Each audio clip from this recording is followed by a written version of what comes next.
Yeah, scary model outfit for sure. We'll talk about those details coming up. I do want to tell everyone about what's happening right now with regards to Marco. Remember, landfall happened earlier today, right about at the mouth of the Mississippi River, but all the shallow thunderstorm action was blowing apart from there. Even with that kind of disorganized storm system, 2.3 feet of storm surge flooding still occurring at beach. That's 2.3 feet of water normally right now. Just about 2 feet to come with a long hurricanes that are visiting my tropical storm. Still showers and storms well away from that center. There is a tornado watch, but no immediate threat of tornadoes. That watch continues until midnight, and that threat continues not only Tuesday, but also on Wednesday for that possibility of more severe weather. Dr. Nat, we mentioned this is just the beginning of the tropical threats here in this same area because Laura is going to be the big deal system next year. Yeah, and a lot of people are potentially in harm's way. So if you live in a place like Houston, Galveston, really anywhere along the Gulf Coast, all the way over to the Florida Panhandle, time will be quickly running out over the next couple of days to prepare. This storm will make landfall somewhere on the Gulf Coast. That we are sure. How strong will that be? It's one of the big questions. And it's also very difficult to pinpoint where landfall will occur. So we got a lot to break down here. And we're talking to storm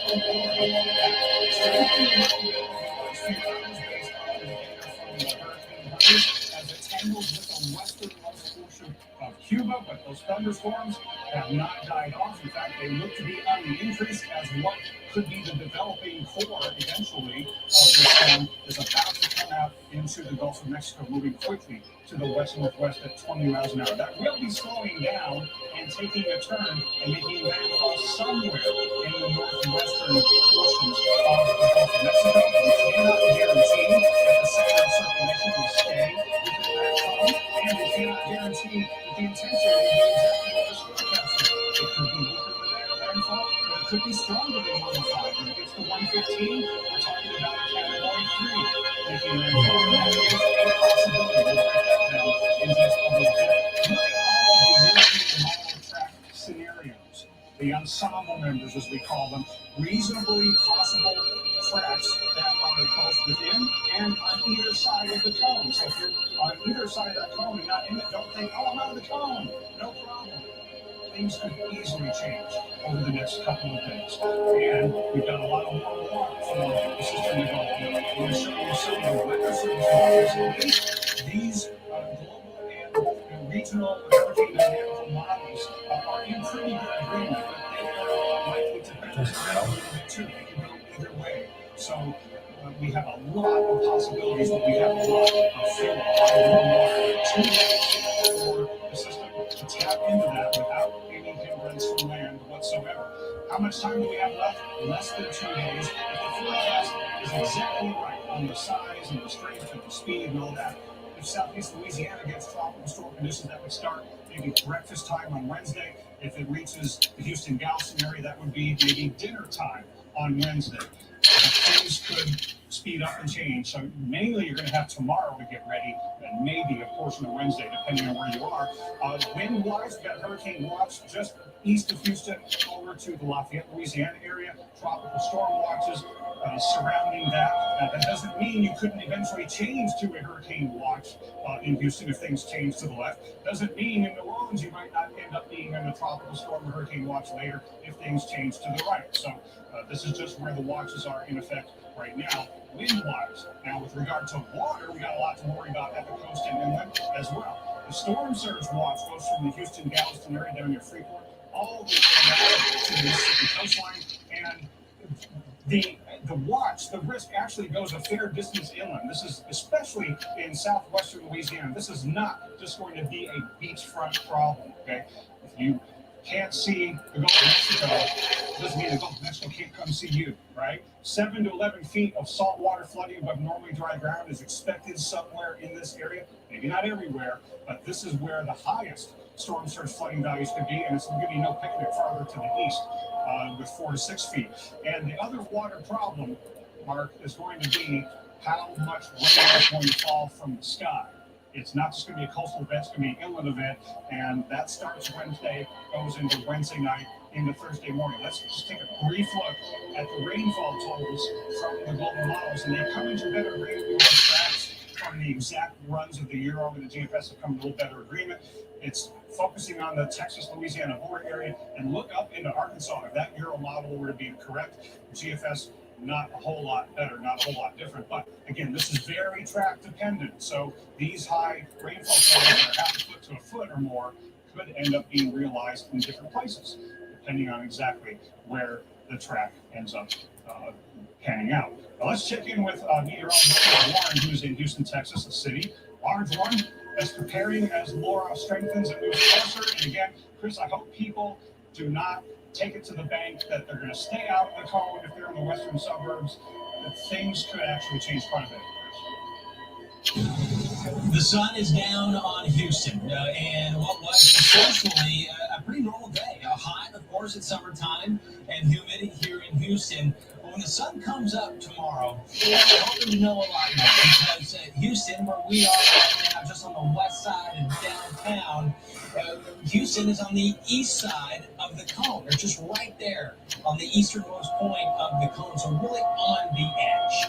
And with our confidence in this storm coming on shore, possibly as a strong hurricane coming on shore sometime late Wednesday into Thursday, it's still possible that it could happen here. However, being on the edge, it's also possible that it's not that bad here. So we have a lot to learn and not a lot of time to prepare and get ready. This is why having a plan in place is just so important. So important that if you do get the call that it's time to go, or it's time to shut her up, or whatever hurricane prep you have to do, you're able to and ready to do it, because there's not a lot of time. So when the sun comes up here on Houston on Tuesday's the day. Tuesday's the day we're going to get a better idea of how strong it is, how strong it's going to be, and exactly where it is going to go. Where will Houston be on Tuesday by the end of the day into the cone? Is it a time to breathe a sigh of relief, or is it a time to essentially batten down the hatches? But what we do know for sure, time will tell. So many people can't wait for Tuesday with only a day before what could be a significant event. So right now, the city of Galveston in Texas has ordered all nursing homes to evacuate. City of Galveston ordered a voluntary evacuation order for some other parts of the city. So let's get an update on that. The Chief Emergency Management Officer for the Galveston area joins us on the phone. Mark, thanks for joining us tonight. You're quite welcome, Mark. At this time, we have Texas Task Force 1 here. The governor sent them. They're assisting us with evacuating the nursing homes here on the island. We have buses here, and we have an ambulance strike team en route to assist us with the that we have. And it is, of course, an island, so that adds added complexity. You have to make these decisions sooner than some other areas, correct? That is correct, and we have one way in, one way out, and so if the tide comes up on us just like we have now, it makes it more difficult, especially with two storms at once. And so we're trying to evacuate now in the middle of a small, a storm now that's approaching us, and then of course we have Laura that we're very concerned about being a catastrophic event. Yeah, so with that, potential down the road, what's your timeline like? Tonight was the time for nursing homes and critical patients. How much time before you would have other types of people evacuated from the island? So tomorrow we're have a decision to make. We're going to look at the forecast tonight. The forecast has been somewhat uncertain. The second week is starting to come together a little bit now, and so it will help us with our decision-making process in the next day or so. We do have a Tuesday, Wednesday, or possibly Wednesday, Thursday impact from Laura. So whenever we make a decision for a mandatory, if we do that, it will have to probably be done tomorrow at some point. Because it takes at least a decent amount of time to get everybody off. Right? It does, and so being on the Gulf Coast and having to evacuate through the city of Houston, we have to make sure we leave early. And the reason we do that is because we have to allow Houstonians the capability to leave also. We don't want to be into the situation where we had Hurricane Rita when everybody was stuck on the highway for 3 days. And then this is happening with the background of the COVID pandemic going on. What are you telling people as they are getting ready, potentially evacuating. It's one thing if it's a nursing home going to a different care facility somewhere else, but for the regular people, what are you hoping that they know and do if those words come from you guys tomorrow? That's right, Mark. We're telling them that they need to bring their own PPE with them, and if they have to stop and get fuel, so we'll make sure that they turn the vehicle off. But if they have to go get something out of the store, just have one person go in with their PPE on and get the items, then come back into the car. We suggest that they try to distance themselves as much as possible, and if they can rent a hotel room, that would be preferable than staying in a group. And I know you guys, practice for these scenarios and model these scenarios. What's your worst scenario? What are you really worried about tonight as this is exiting Cuba and entering the Gulf of Mexico? What are you watching for? What's really got you losing some sleep tonight? I'm really worried about the track of the storm and not making the turn. And so here's what I'm concerned about, the trends. I'm not a weatherman, but I do watch the trends as an emergency management coordinator. The storm that we had last month that went down south rapidly intensified as it got close to the coast. And so what I'm concerned about this storm is that when it reaches the coast, it rapidly intensifies and goes straight instead of taking that right-hand turn. That's what worries us. And gosh, you know that there's a little wiggle room in these forecasts. Do you think people are understanding that risk that Galveston to Houston corridor, although not at the center of the cone yet, may wind up being in that position in a day? I think that they understand that process, but we try to put that into our messaging to make sure that is relayed to them so that they understand what the risk is. That is Mark Morgan, Galveston, Texas Emergency Management. Thank you so much for spending some time with us, and good luck over the next couple of days. I know it's a very busy time trying to keep everybody safe.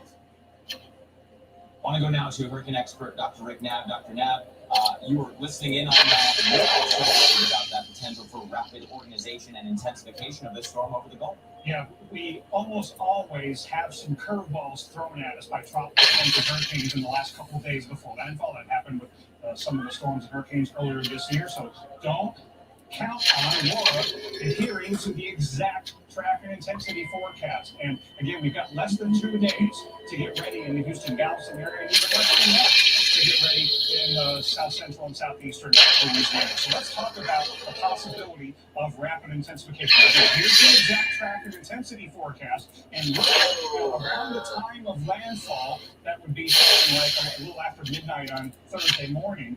The Hurricane Center has it at 105 miles an hour, and they will tell you they don't know for sure that that's what the max winds and the intensity will be at that time. Could be higher than that, could be lower than that. I wanted to call your attention to the 1 day and the 2 day intensity forecast. Strong tropical storm and getting to Cat 2. Now, here is exactly 1 day from now. Here's exactly 2 days from now. Around 10 p.m. Eastern, 2 days from now. Now, what are the chances, based on the latest modeling data that's coming out, that this could be a Category 2 about 1 day from now? Chances are about 1 in 3. And what are the chances that it could be a Category 3, around 115 miles an hour, 2 nights from now, before making landfall? About 1 in 3. I mean, those chances are not trivial.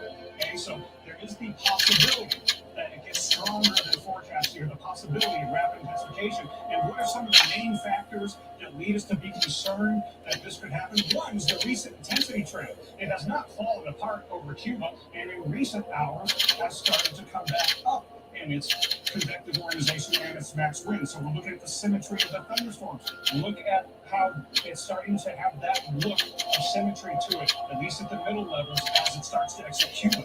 So those are a couple of things in the near term that we're looking at. But once it gets out over the Gulf of Mexico, we got to look at what is the Gulf of Mexico like? What is the atmosphere like ahead of it in terms of the atmosphere? Well, again, it's about to leave land, and this number has gone up. So we know that the near-term factors lead you to believe that it's going to be able to take advantage of that environment. And the radar at the long end starts to show some interesting turning mid-levels. The damage is back out. You see the wind shear that's affected Marco is not over the top of Laura, and the wind shear ahead is very, very unless it's be ready for changes in the forecast. One transient battery system home.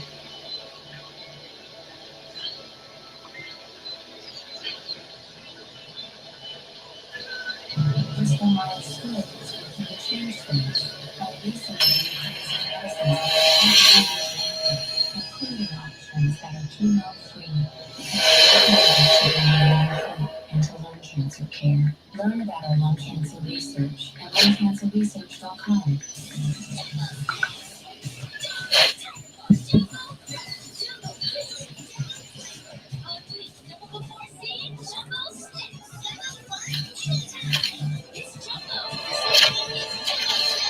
McDonald's $5.99 this last week. So we asked one of our families to help us make this commercial about that deal. See if we can get family of four for about $3 per person for $5.99 mixing this deal. As you know, watching now the whole of life, there will be rough spots, and they will show up in times. I recently took a road trip to Greensboro to attend a chili cook-off. Rough roads all the way down. I drove there on these Cooper Discovery and we like to know the mean bean to meat ratio of your chili. Those are the things that I like, my friend. So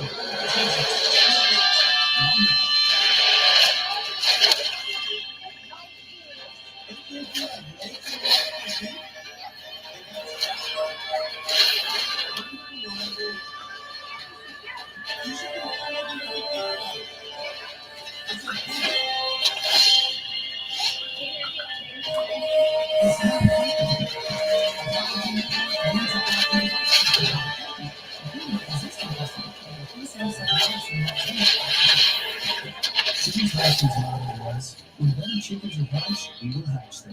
It's not only the types of chicken that bears his name, it's raised with millions of eggs. Every meat, soup, and dressing. Keep it tasty. These days, we need a chicken burger. That's why we have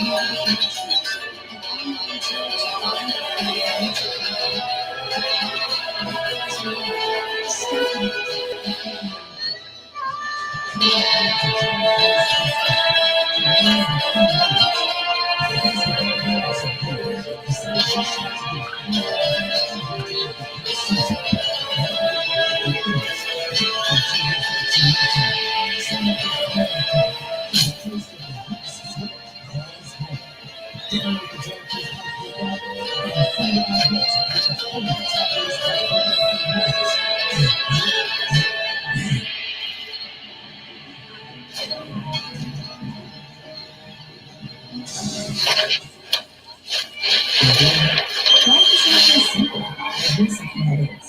High-value California walnuts. So simple, so good. You can't just take from nature. So it's not.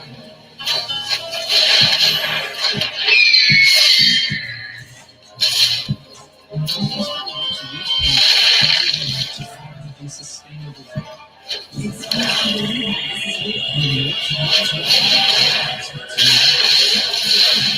Season of winter home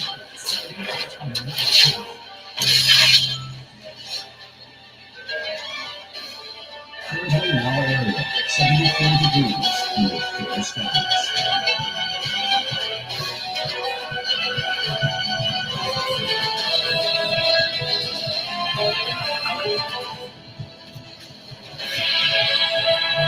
Tonight, rain and cloud. This time, shower and thunderstorms possible. 67. Wind lightly blowing. Tuesday, thunderstorms likely near. And storms may be severe. High 90. Chance of rain 30%. Thursday night, clear skies. Low 69. Winds northwest at 5 to 10 miles per hour. Here's our 7-day outlook.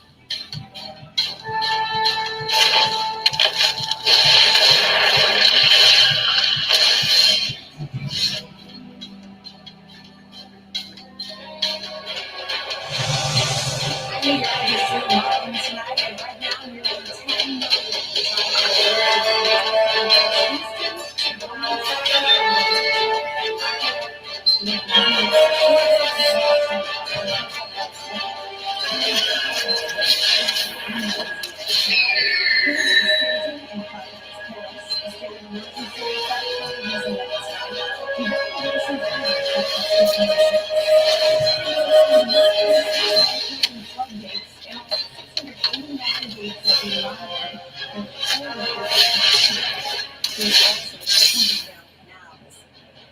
tonight in New Orleans tonight, the governor saying tomorrow is the last day for Laura.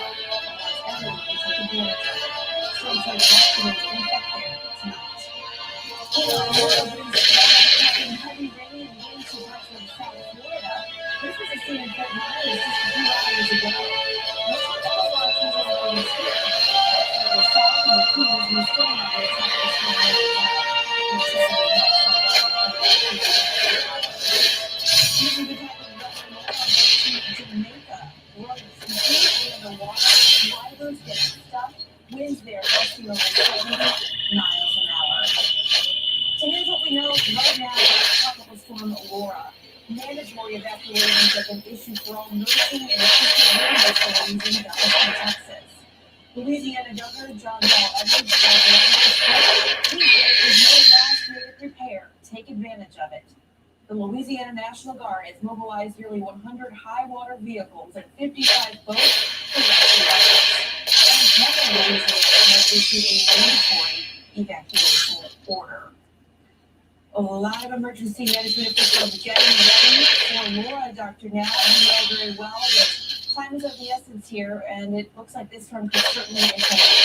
It's so important to not only tell people what's coming and what could happen, but how much time you have left to get ready before the weather gets too dangerous to be doing any preparations, and what to actually do. So, first of all, I want you to not discount what I'm about to say just because you're looking at a tropical storm. It's not going to stay that way. This is going to be a hurricane. We're quite certain of that.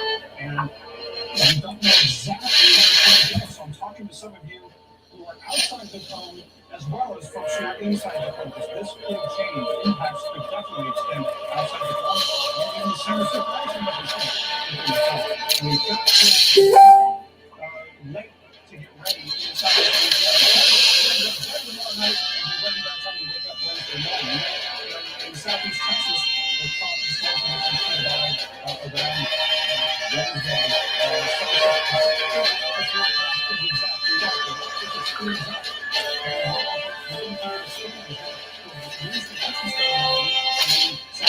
Sometime Wednesday morning, earlier than that, in Southeast Louisiana. So tonight is the time to really make your list of what you're going to do, and then tomorrow is action day. Ideally, by the time you get to bed tonight, you are done with your preparations and you evacuating where you need to go according to what the official instructions say. If you got here, fine and dandy, I want you to come to the top of the screen and take a picture of this list. Okay? This is your hurricane supply checklist that you can compare with what you've already gotten so far, hopefully. And if not, this is what you're going to get. In the time you have left in a day and a half or so to get ready, you want to have a gallon of water per person in your household per day to last for 7 days. Why up to